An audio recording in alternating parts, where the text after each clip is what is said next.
నిలబడతామని చెప్పి కార్యకర్తలను రెడీ చేశారు. బుద్ధా వెంకన్న లాంటి రోడ్ సైడ్ ఆకు రౌడీల్ని రెచ్చగొట్టి మాట్లాడించారు.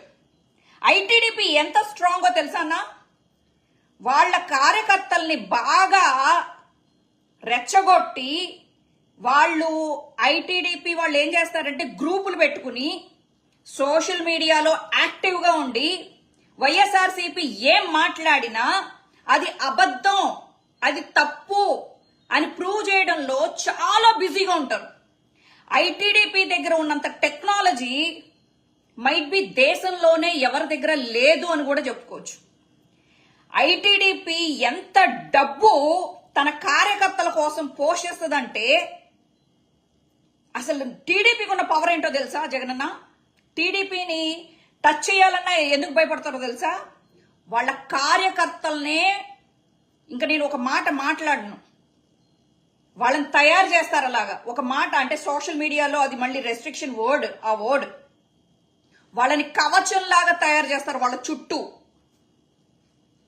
ఒక లోకేష్ ని ఏమైనా అనినా, టీడీపీని ఏమన్నా అనినా, ఐటీడీపీని ఏమన్నా అనినా, దేశ విదేశాల్లో ఉన్న సోషల్ మీడియా గ్రూపులు అలాగే లీడర్షిప్లు ఏదైతే కాలేజీల్లో లీడర్స్ ఉంటారో వాళ్ళని పట్టుకుని కాలేజ్ పిల్లలందరినీ యాక్టివ్ చేసి వైఎస్ఆర్సీపీ సోషల్ మీడియా అవ్వచ్చు, లేకపోతే గీతాంజలి చనిపోయింది కదా, ఎవరైనా సోషల్ మీడియాలో ఒక పాజిటివ్ మాట వైఎస్ఆర్సీపీ గురించి మాట్లాడితే వాళ్ళ మీద చేస్తారు దండు.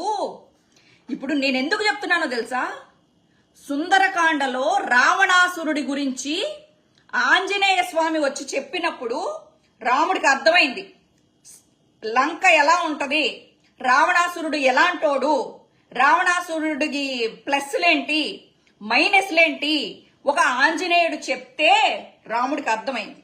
అలాగా ఈరోజు వైఎస్ఆర్సీపీకి ఐటీడీపీ గొప్పతనాన్ని, ఐటీడీపీ అలాగే టీడీపీ గొప్పతనాన్ని నేను మీకు చెప్పకపోతే మనం ఎప్పుడు భ్రమలో బతకాల్సి వస్తుంది. ఈ రకంగా వీళ్ళని అసలు రెచ్చగొట్టి కొట్టించి ఇప్పుడు ఏంటి కళ్ళు మూసుకున్నారా? వాళ్ళకి తెలియట్లేదా? మనందరికీ సోషల్ మీడియాలు ఉన్నాయి, మనందరికీ దాడులు జరుగుతున్నట్టు తెలుస్తుంది. కానీ టీడీపీ మీరు చాలా స్ట్రాంగ్, ఐ అగ్రీ దట్. కానీ ఆడవాళ్ల మీద చేతులు చేసుకుంటున్నారు, చిన్న పిల్లల్ని ఏడిపిస్తున్నారు, అభం శుభం ఎరగని సామాన్య ప్రజల్ని ఏడిపిస్తున్నారు, వాళ్ళ మీద చేతులు చేసుకుంటున్నారు. అది చాలా చాలా చాలా చాలా చాలా తప్పు. మీకు ఎప్పుడు ప్రతిపక్షము అంటే ప్రతిపక్షం లేదు, ప్రతిపక్ష పాత్ర వహించడానికి మేము లేకపోయినా కనీసం మేము ప్రేక్షక పాత్ర మాత్రం వహించము.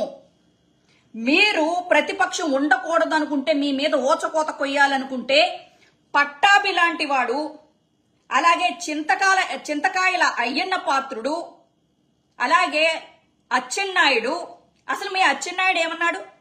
పార్టీ లేదు బొక్క లేదు అని చెప్పేసి తిట్టిన అచ్చెన్నాయుడు, తెలుగుదేశం పార్టీ అధ్యక్షుడు అచ్చెన్నాయుడే పార్టీ లేదు బొక్క లేదు ఇంకేముంది అని చెప్పేసి అన్నాడు.